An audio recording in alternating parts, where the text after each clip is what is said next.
Hello and welcome to the latest Forever Blue podcast. I'm Ian Cheeseman, and this is a podcast dedicated to all things Manchester City, but it's also a football podcast. So we talk football in general, and it's very nice to have your company. And if you want to subscribe, then please do so. And we're experimenting at the moment with putting the podcast both out on audio only, for those who like to walk around and listen to it, or do work, or do the housework, or whatever it might be. But there's also a video version of it on the YouTube channel, and we're just testing out to see whether you like that or not.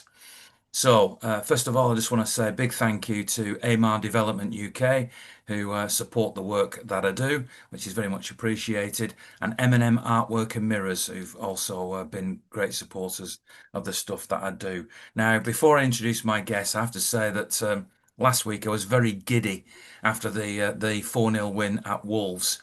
And I did say that, when you have a good victory like that, you've got to enjoy it because you never know what's around the corner.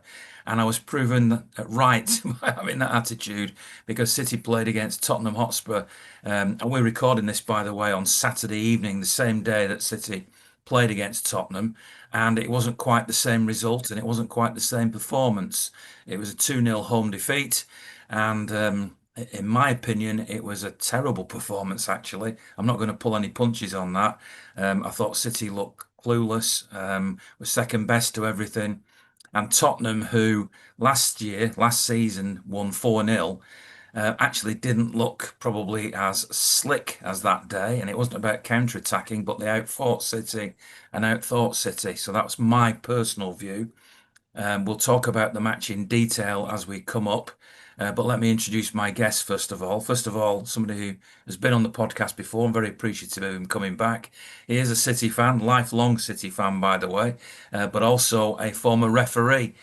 So he knows his stuff, and I'm talking Football League referee, not in amateur level, a proper referee, Scott Mathieson. So first of all, Scott, thanks very much for coming on and giving us the your views on the game and one or two incidents that we'll talk about. But also we've got with us Stephen and Toby, who are two regulars from the Forever Blue team. So thanks very much for them for joining as well. Now, I want to talk about two specific incidents in a few moments.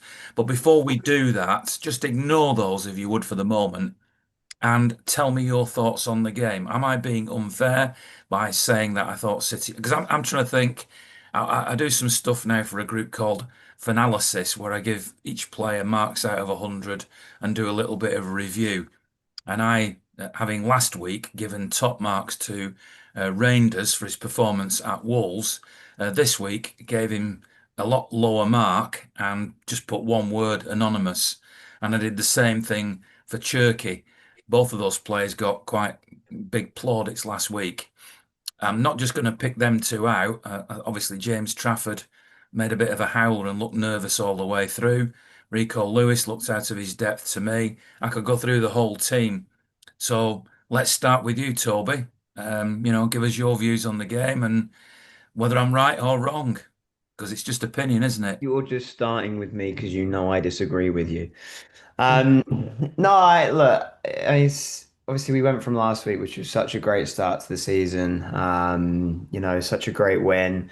Reinders was amazing. Last week, I actually one thing I said, I think it was probably the most complete debut I've seen for City since Aguero, which is quite controversial, but that's my true belief. And then. I just don't really get how we can go from that to today. I actually don't think we were awful. We went through the whole way through last season, and we played really badly against them in the 4-0 last season, and we played really badly in a lot of parts of last year. But I don't think we played really awfully today. I think there weren't loads of great performances, or I think there's players you can pick out which were quite anonymous, which I do agree with. But Tottenham's high press just, I mean, it sort of killed us a little bit. And you have to give credit to them because, it's one of the cases where you can look at a team and go, oh, well, look at a loss and go, well, we were awful. But actually, I think Tottenham were just so much better than us. Their high press was, they were all over us. They went after Trafford, which, they made him pay for it. And yeah, it was a great performance. And Thomas Frank has really gotten playing. It's such a change from the kind of Postecoglou days. They seem like they want to fight for this. Even Richarlison, who historically never really ran, or it was actually quite. I would categorize as quite lazy. Was all. I mean, I didn't see him not running today. Um, so yeah, it's obviously disappointing, but I'm not overreacting too much. We lose to them every season. I've just got used to it at this point. We went 5 years without scoring a goal at a new stadium, and 5 years without winning there. So I'm used to it with them at this point. So I'm not too worried. I don't want to overreact. We had a great performance last week, and we got 36 games left to go. There are a couple of little gremlins from last season that I think could keep going on if we don't fix them, but I think there are positives from the season so far, and it's a long way to go. Maybe I'm overreacting then, because last week I was very, very giddy. This week I'm really critical, so maybe I'm overreacting. What do you think, Steve? Yeah, I sort of agree with you, really. I think last week was very good start, good performance, and this week I thought was distinctly average. Not a lot of pluses. Can't really say that anybody played well. A lot of disappointing performances. I don't want to really sort of criticise the team too much 2 games in, but we still have a problem at right back that we've not rectified, and even the substitute right back isn't good enough. We don't have wingers that produce moments that we need our centre forward to score. We're very, very weak in the winger department. And I just think today, sort of defensively, we weren't that good. I thought we were sort of out muscled, and maybe outthought the manager this time. And the tactics really if like Toby said, Tottenham pressed us very well. But if they want to press us that high up, surely at some stage we go long and let Ireland have a bit of a tussle with the centre halves. Let him chase the ball where he's, everybody says about him, oh, he wants the ball played in front of him. Well, let's do that. The one time it happened early on, Trafford did a very good kick, and he sort of miscontrolled it, but Mamouche got in and almost scored. So we had that chance, which was what I think Mamouche should have scored his one-on-one chance. Uh, whether I know he scored a lot of goals for us, but whether he's lethal or not in the moments that matter remains to be seen. Just if teams want to press us that highly, then surely we can play the ball behind and quick and make teams think, well, we're doing this press, but they just keep playing it over us. So then let's make them think, and they've got to change their tactics a little bit. I'm not questioning Pep; he's the genius of all time for me. But just a little shades of last season in a way there. But I think we still have a little bit of shopping to do as well in this next 10 days or whatever it is. And we certainly need a right back, and we need a decent winger. And if Ederson's going to go, we need to bring the other fella in that they speak about. But I would like to see Ederson stay. I mean, he gets some awful grief on social media, but today, then people need to be quiet because we can see how important he is to our game. So, but I'm not gonna go over the top on a mistake in the second game of the season. But no, it wasn't a great performance. It was vastly disappointing. A weekend spoiler, shall we call it that? I suppose the advantage that anybody listening to this or watching it 2 or 3 days after the game is that they watch it with calmer moods, if you like, because we're within 2 or 3 hours of the game when perhaps emotions are higher. And maybe I'm guilty of that as much as anybody else because I'm feeling a little bit down after that game. So, Scott, as a former referee, obviously has that professionalism about when you watch a game. Are you able to give us a more clinical analysis than does us emotional fans? Well, actually, all the comments that the three of you have made, I'm not in disagreement with anything that you've all said. You used the word giddy at the beginning of the show there, and I've actually said that to a couple of fans on the way home from the game today, saying that I think with our expectations after the performance against Wolves, well, that's knocked us a bit today, that has now. Expectations seem to be a lot more higher and were expected out there, but I was very disappointed with the vast majority of the players who put that blue shirt on today. the tactical plans, etc. They've got all week to work on things. Nothing really materialised, I don't think, from the coaching staff today, what they've been planning on. All credit to Thomas Frank and his team today. I thought they were gritty, they were solid, they pressed high. They gave each player on the park for them today gave it 100% throughout.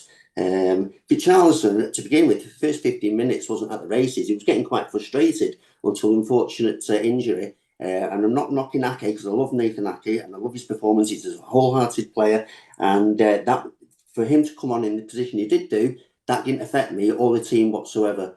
But Richarlison took his opportunity then, and he made some fantastic movements across the field from left to right, down the centre, and that's what we were lacking with Haaland. We weren't creating spaces, we weren't drawing defenders away, opening up more angles for the players to move into and to put the ball into. It was a bit lacklustre. I don't know if you've seen the match day vlog that I did, but I always put a little snippet of something that comes later on in the video, right at the beginning. And a young lady came on and basically said to him, "You're earning £500,000 a week, and I earn £20,000 a year. Put some effort in." Was that what was lacking today? Lacking effort? Well, whoever pulls a shirt on for whichever club they're playing for, the effort starts as soon as that first whistle goes to start the game. And today, I just felt one or two of the players were sort of like waiting for Tottenham to come forward, press them down, and we were playing ourselves into an awful lot of trouble, playing out from the back, which has been great over the years. But for example, the goal that we gave away, Shodderly, who wants to be playing a ball from the goalkeeper 6 yards to a defender who's got two players closing him down? And balls that were being played out, they were either going out of play direct from Trafford, which is unfortunate, a lot of slice kicks. Both keepers were guilty of that today on occasions. But I just didn't feel as though we were making enough movement to sort of like, so we could take the ball forward, and we were sort of like playing it into dangerous places, and we were getting penalised by it, by the players from City being closed down, and then we were losing the ball far too readily. I admit that I watch James Trafford play quite a lot in the EDS. I go and watch EDS under 21 games and whatnot, and was really impressed with him. Was a big fan of his. And when he left and went to Bolton Wanderers, I think initially on loan, I was singing his praises. And I think it was his debut, or certainly one of his first games. He made a bit of a howler, and one or two people came on and said, "I thought he was any good, good this player." And I said, "Give him time. Everybody can make a mistake early on." He then went on to Burnley, and now he's come back to City. So I'm not going to say what I'm going to say now because I have some agenda against James Trafford or want to hang him out to dry. So I just say this as a statement of fact, really. Today, he had an opportunity to cement the number one's shirt. He was given the chance against Edison, and he knows that City have been very heavily linked with Donnarumma, and that Edison might be going out of the door. And when that mistake happened today, I can't deny I turned to the guy next to me and said, "James Trafford may just have cost himself the chance to be City's number one." Because I wonder now whether the club during this week, if they'd been toying with the idea of Donnarumma, now might be thinking, "I think we're going to have to get if Edison's going, we've got to get a serious goalkeeper. And this guy is the one. Maybe Trafford's not ready yet." Is that a fair thing to say, do you think, Toby? I mean, I agree with you in that sense. I agree with you that today was his chance because he had a. I mean, he didn't have to do much against Wolves, but the moments he did have to, I thought his distribution was top notch against Wolves, which is one of the reasons why we signed him back because that's what's so key about Edison. I cannot understand for the life of me why we're going after Donnarumma. I know he's a good shot stopper, but he's not good with his feet. He's not. I don't know if you've ever watched him try to play with his feet. I'm not going to sit here and say I watch Ligue 1, the French league constantly. I don't. I've watched him play in the Champions League and I've watched a few mistakes and whatnot. So I don't have the full picture. I'm happy to admit that. But he is nowhere near the level of player with his feet that we need him to be. Edison's not the greatest goalkeeper in the world. He's just not. Put him up against Alisson in his shot stopping, he won't win. But he's the best kind of goalkeeper we can have for the football we are trying to play and we do play. So I think a backup to Trafford might be needed if Edison goes, or maybe even just having Ortega Moreno there. I don't know. But Donnarumma seems to me like a waste of money. I wouldn't want to do that. Not that it's my choice, and not that I'll get a say in it. But that one kind of baffled me a bit. It feels like we're doing it to take him off Man United, which, albeit is very funny, it's not the point. Like I wouldn't do it for that sole reason. So yeah, it kind of confuses me a little bit, and I feel sorry for James Trafford because he's come in from Burnley. He's been signed for 27 million or whatever it was. And with almost like there must have been like an expectation that he would be starting games.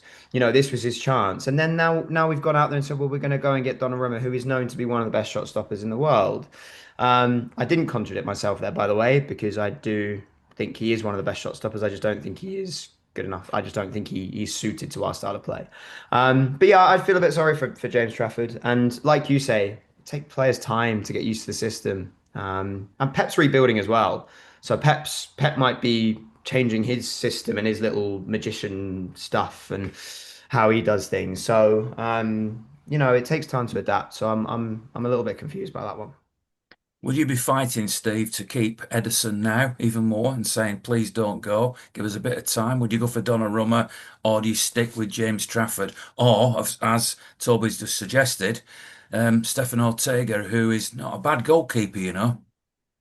No, Ortega isn't a bad goalkeeper. I didn't think he had the best of seasons last year, even though he played a few more games. We'll forever love him for his save against Tottenham away when we got four in a row. But the week after that, he gave the cup final away for the first goal. But he can go for me. I'll be honest with you. I would like Edison to stay, but that's just my opinion. But the problem being is that any goalkeeper that comes in now will not be Edison with the feet, because I think he's the best goalkeeper in the world with his feet. And the way we play, it suits us. He suits us. And anybody else has got a lot to live up to that way. I agree with Toby as well that Trafford and the PSG goalkeeper, I can't say his name. I, if Edison wants to leave, if this is the thing and he goes, then I would get the other goalkeeper, and knowing that both of them can't play to our system that well, and maybe we have to change it a little bit. But I would like Edison to stay. I think his social media criticism is incredible. He's nowhere near as bad as he's made out to be, and the way he lets us play is fantastic. Fully agree as well. He's not the greatest shot stopper, but if he's gonna go, then we certainly need another goalkeeper, and one who is better than James Trafford. I, Scott, I sorry. want to ask you in a Yeah. minute about the incident involving James Trafford at the Spurs game, which we've been talking about before we started recording. But first of all, what are your views on the goalkeeping situation? Because if City do sign Donnarumma, and let's say Edison doesn't go, you end up with four goalkeepers, don't you? Yeah, that's a big ask, that is, within any playing squad. I feel sorry for James Trafford on today's performance that he put in, but he needs confidence. He needs to start in the next game again, because if he's left out now for 4 or 5 weeks, or Edison or Ortega comes in, in his place, if we don't get the other signing, then he's going to worry then when he does get an opportunity, which might be in the EFL Cup or something like that, and he'll think, on his mind from the start of the game, I've not got to make any errors of judgment today in his performance. And that's going to be playing on his mind week in, week out, when he's called upon next. I would put him out there.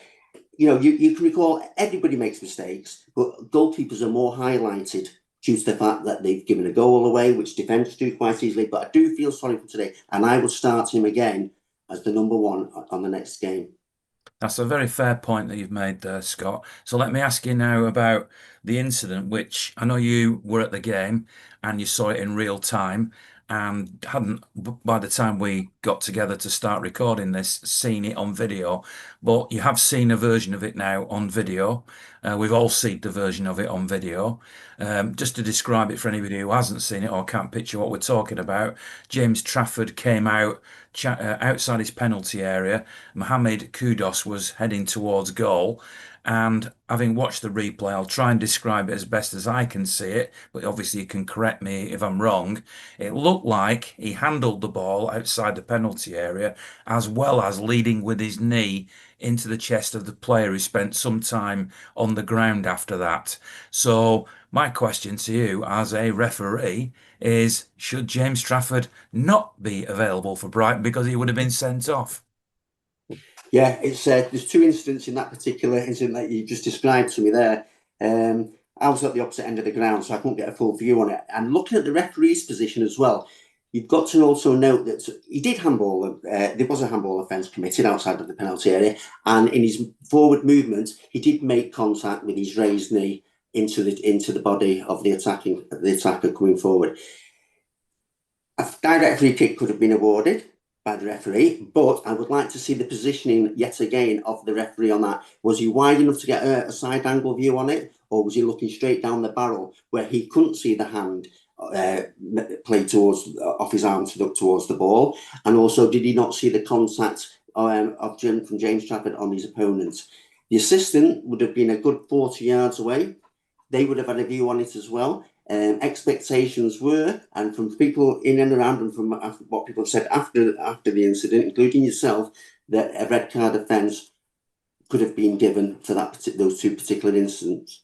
Now, VAR have seen it, haven't they? VAR did not get involved, I believe, in that particular incident to review it, and the communication given to the referee would have been play on as from that particular point.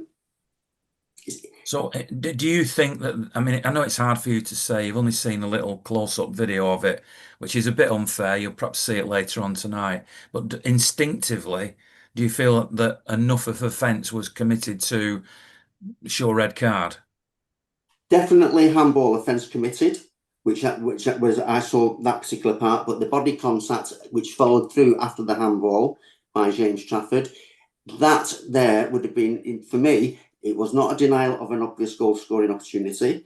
Not every handball offence outside of the penalty area would warrant a red card, depending on the location of the incident that takes place. So on that particular, it was the referee's opinion, and VAR stood by the decision. The PGMOL might come out and rectify within the next 24 hours, 48 hours, what they think that incident did, and then that will be a learning curve for future decisions made by referees in similar decision. What did you two make of it, Toby and Steve? You've seen the video as well? You were all at the game. So what did you make of it? Well, Steve, you said to me before in real time you thought it was a red card. To be honest, I don't remember it at all.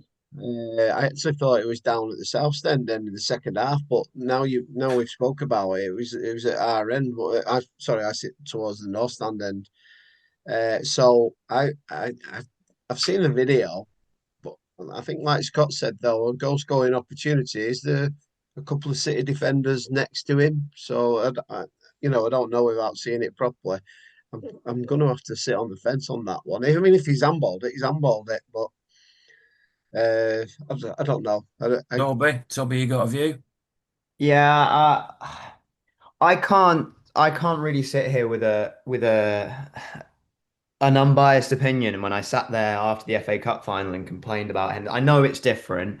I know there weren't two players. I know Haaland would have been straight on goal, but for me, I think he's denied him a goal scoring opportunity. I think it's a red card. I think we've got away with one there, to be honest. Now, Yeah. the other one I was going to ask you about, Scott, which you haven't really seen, so we can only talk about this in principle, I think, really, was Oscar Bob going into the penalty area.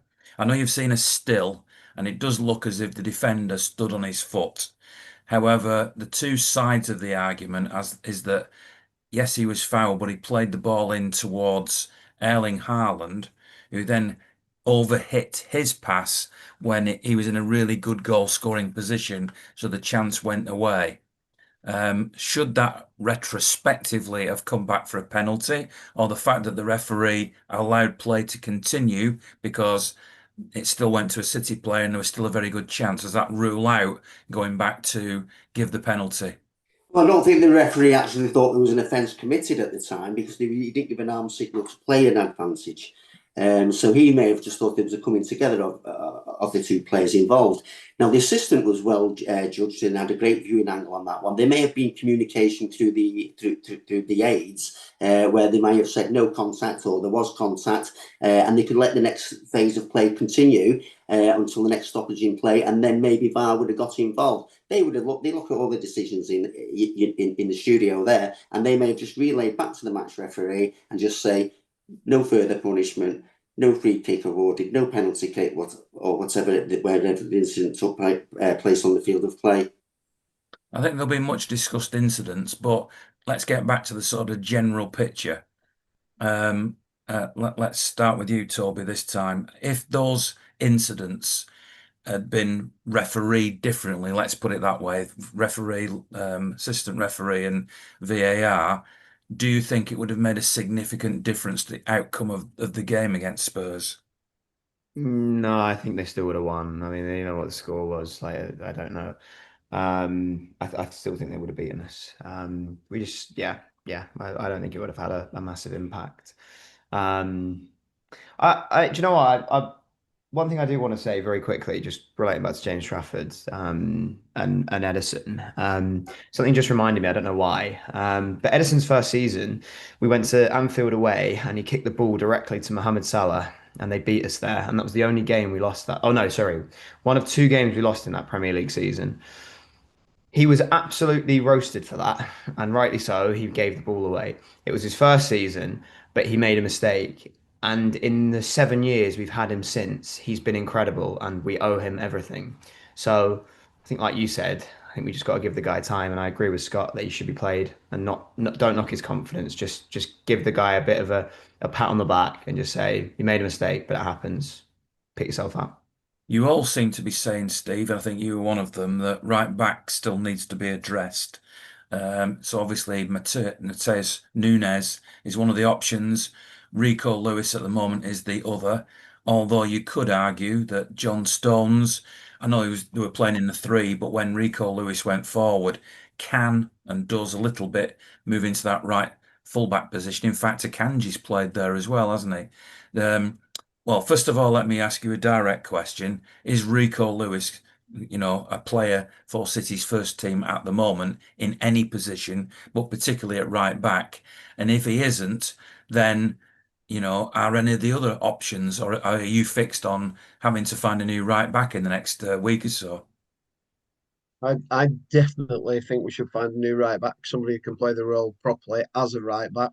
Uh, Rico doesn't give anything less than 100%, but just in my opinion, and it's not on the reflection of today, but I just don't think he's good enough as a right back, and maybe a right midfielder as well, a midfielder as well. I just don't think he's at the standard that we need to try and win the European Cup again or the league title.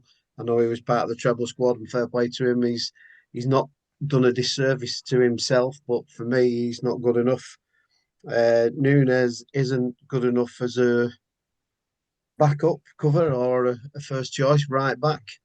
None of them two are good enough, in my opinion. We need a proper right back, and maybe Kusinov or Stones can play right back, but they won't be able to do the inverted role because John Stones may be able to be fair, but Kusinov I don't think can. So we would lose the attacking threat from a makeshift, shall we call, right back. But no, we definitely need a right back. We need a proper right back. We really do.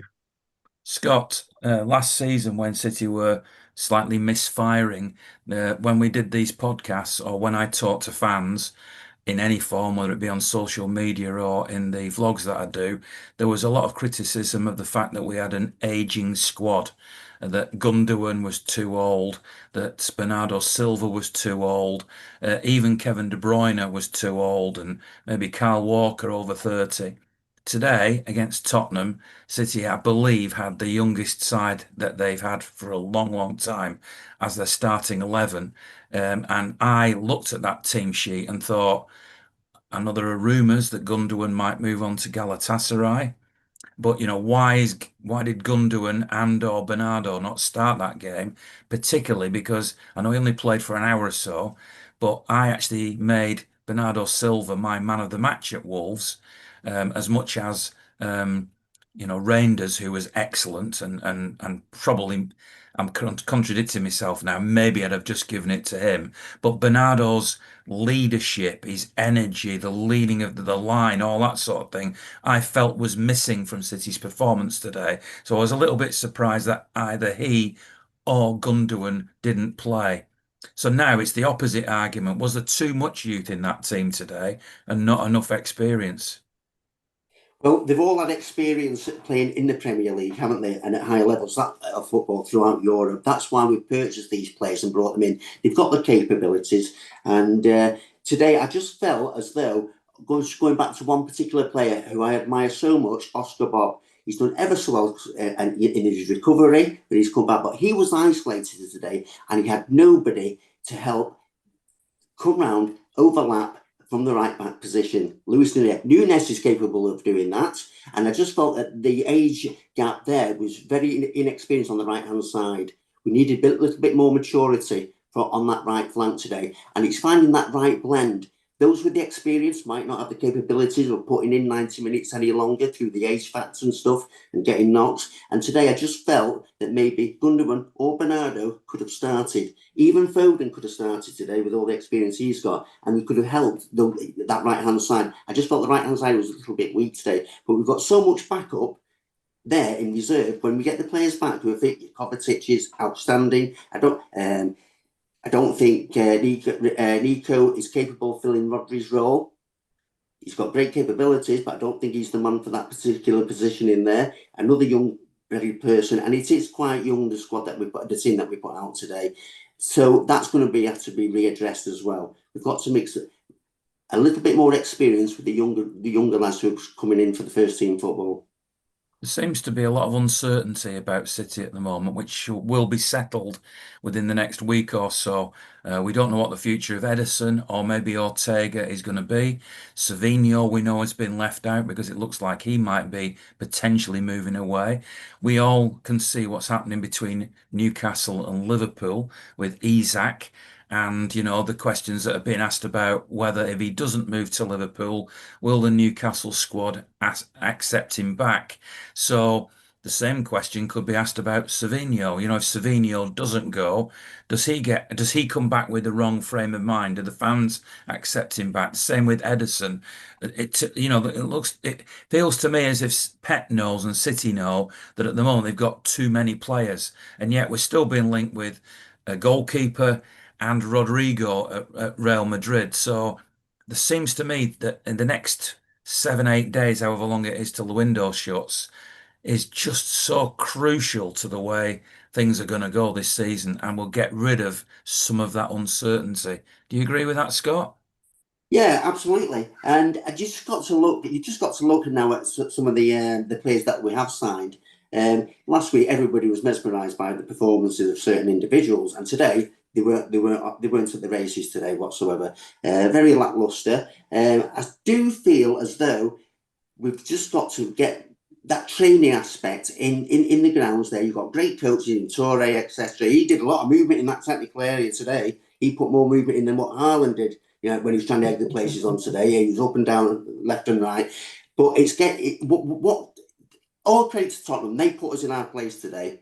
They're not a fantastic team. They struggled all last season, even though they've achieved a great pre-season and that.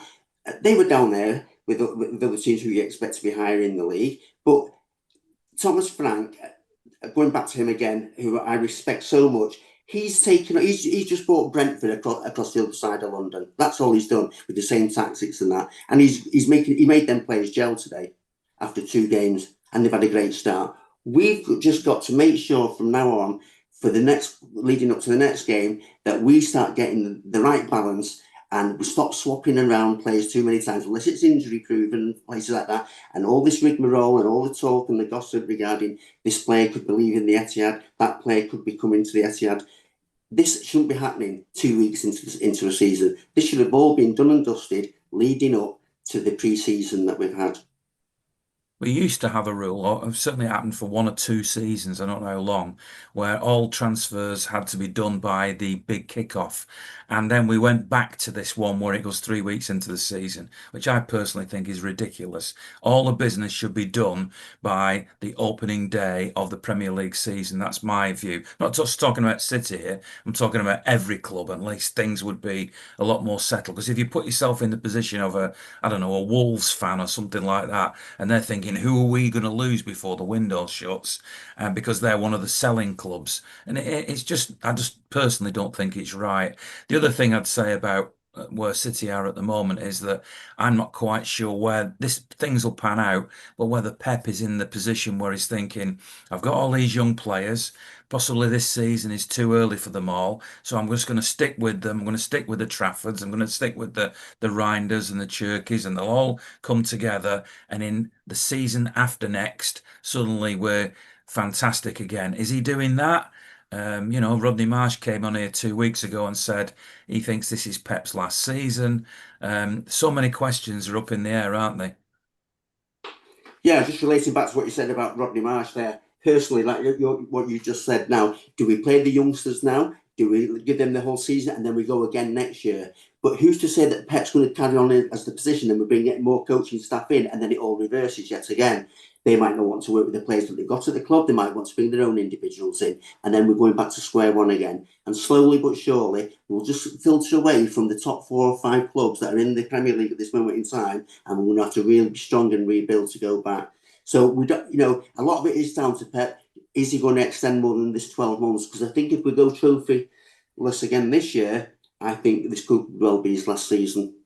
Well, of course, City have made a lot of changes. Cheeky Begiriston's gone. There's a new director of football, as you mentioned, Colo Torre. I was at the EDS game on Friday night and he was there. Shook hands with him and had a brief chat with him. He's now part of the coaching staff. The guy from Liverpool's come in as well. So there's a lot of changes as well as personnel. I think my son said to me when we got home from the game, I think he said it was 5 or 6 players who started today were not regulars in the team last year. So obviously Reinders and Cherky fall into that category and Edison, but he's also counting Stones who didn't play regularly last season because of injury. So there are a lot of changes happening at the moment. So the most positive thing I can say to more or less conclude the podcast is that we're 2 games into a season. We've had a great start with Wolves. We've had a very poor and disappointing performance against Spurs. And let's not hide away from that.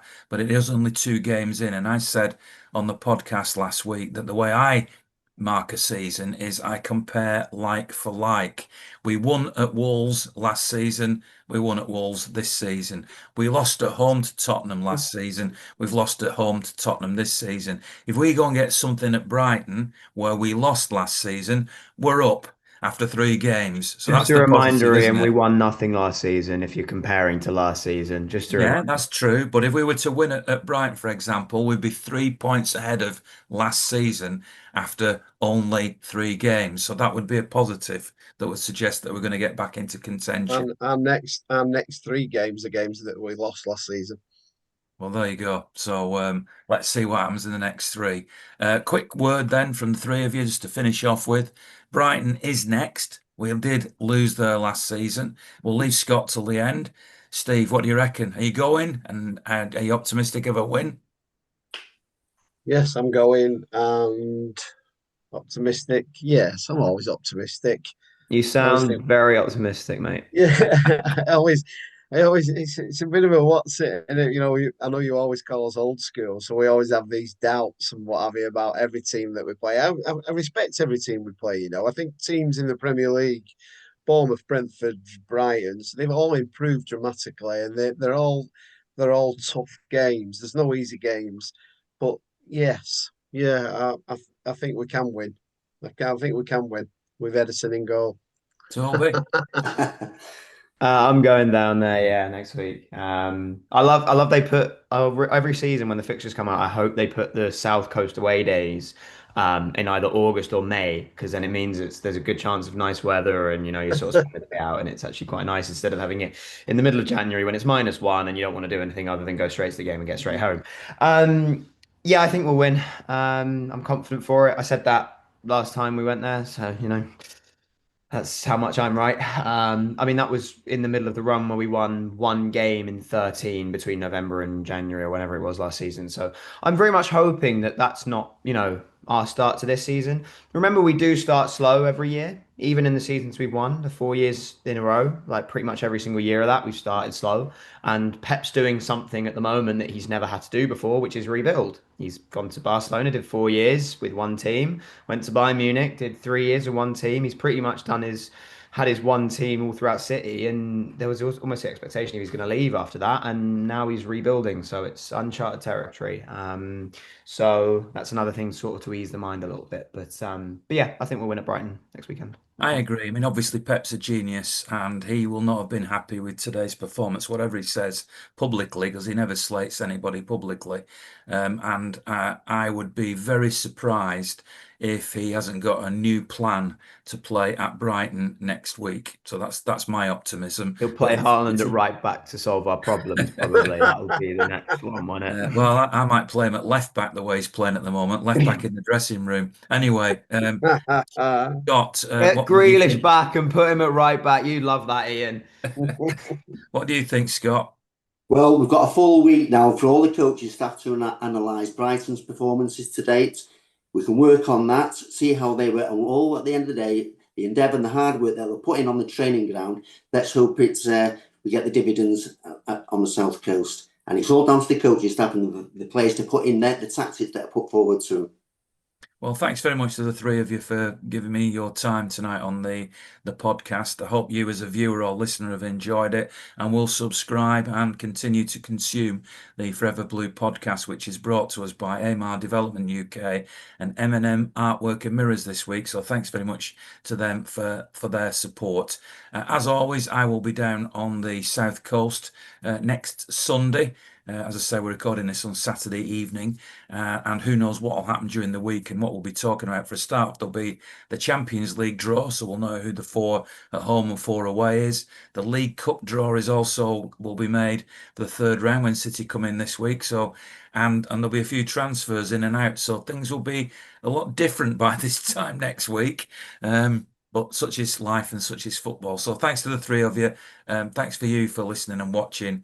And remember, even in defeat, it's always great to be a Blue.